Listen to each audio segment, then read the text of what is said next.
Bonjour à tous, aujourd'hui je vous propose de faire le point sur le lombricompostage. Donc là, j'ouvre le deuxième plateau de travail qu'on avait quitté la dernière fois, quasiment propre, hein, puisque c'était une mise à niveau. Donc on avait réinstallé la litière du premier plateau et on avait ajouté de quoi nourrir les vers. Donc là, on voit bien que tout a été décomposé. D'ailleurs, les vers se sentent tellement bien qu'ils se baladent un peu partout sur le lombricomposteur. On voit qu'ils grimpent, hein, qui laissent un peu leurs traces un peu partout. Donc là, ce que je vais préparer, c'est des salades, hein, qui me restaient au frigo, que j'avais oublié pendant quelques jours et qui sont impropres à la consommation. Donc je vais les donner au lombric qui se régale avec ça. Donc là, il y a des jeunes pousses de salade, hein, qui ont eu chaud, hein, qui sont bien humides. Donc c'est parfait pour l'ambiance et l'humidité du lombricomposteur. Là, je fais un petit ajustage pour voir d'un peu plus près.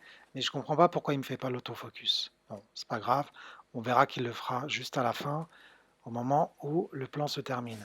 Donc je vais rajouter normalement, c'est des pousses d'épinards qui me restent au frigo. Ouais, je crois que c'est des pousses d'épinards qui ont eu très chaud elles aussi. Enfin, très chaud dans le frigo, non, mais qui ont bien transpiré. Et donc, je les rajoute au plateau de travail. Et on verra la prochaine fois qu'est-ce que les lombrics, est-ce que les lombrics décident de les manger ou pas. Donc là, je finis de rajouter ce qui reste. Et là, je vais rajouter autre chose. Parce que c'est vrai qu'il faisait chaud avec la canicule, donc on mangeait beaucoup de salade.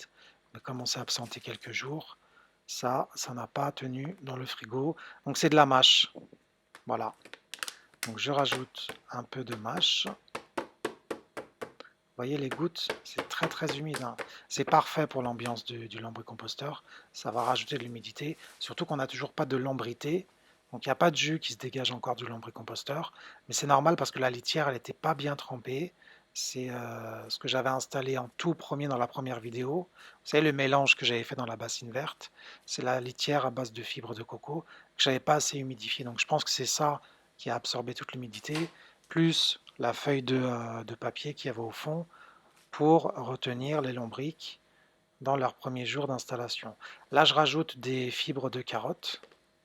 Donc, c'est des fibres que j'ai obtenues à l'extracteur de jus, parce qu'on consomme beaucoup de jus de légumes et de fruits, hein, à la maison. Donc, tout ce qui est récupération des fibres, ça va directement dans l'ombricomposteur. Bon, pas tous, parce que le rythme est trop élevé, hein, pour la fréquence du lombricomposteur. Donc, dès que je peux, je rajoute des fibres de l'extracteur de jus.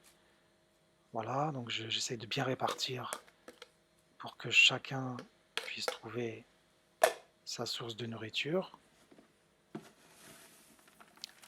Et en dernier, je vais rajouter aussi donc du carton.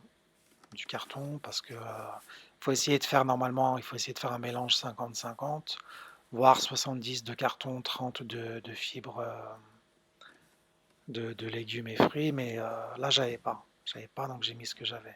Je referme avec le torchon pour bien que l'ambiance reste humide. Donc j'essaye de. C'est pas évident parce que c'est rempli de lombrics. On voit qu'ils se baladent partout. Ils vont même sur le couvercle. Voilà. Donc je referme le tout délicatement parce que je vois qu'il y a un verre qui risque de se coincer. Donc j'essaie de le faire tomber sur le torchon et je referme. Pour soulever et regarder ce qui s'est passé dans le premier plateau de travail. Donc là où j'avais installé la litière, là où j'avais installé plusieurs, je crois que j'avais mis deux, trois fois de la nourriture. Donc je creuse avec une cuillère pour voir qu'est-ce qui se passe exactement. C'est assez compact, mais c'est pas dur, c'est pas si dur que ça. C'est bien humide et je vois que la feuille au fond, elle est bien désagrégée. Donc le liquide va commencer à s'écouler à partir du moment où ce premier plateau de travail va s'humidifier avec l'humidité des plateaux qui seront au-dessus. ça va commencer à dégouliner tout doucement. À l'inverse, les vers vont remonter tout doucement pour récupérer la nourriture dont ils ont besoin. Voilà, je vous dis à la prochaine fois pour une nouvelle vidéo et une mise à jour du lombricomposteur. Au revoir.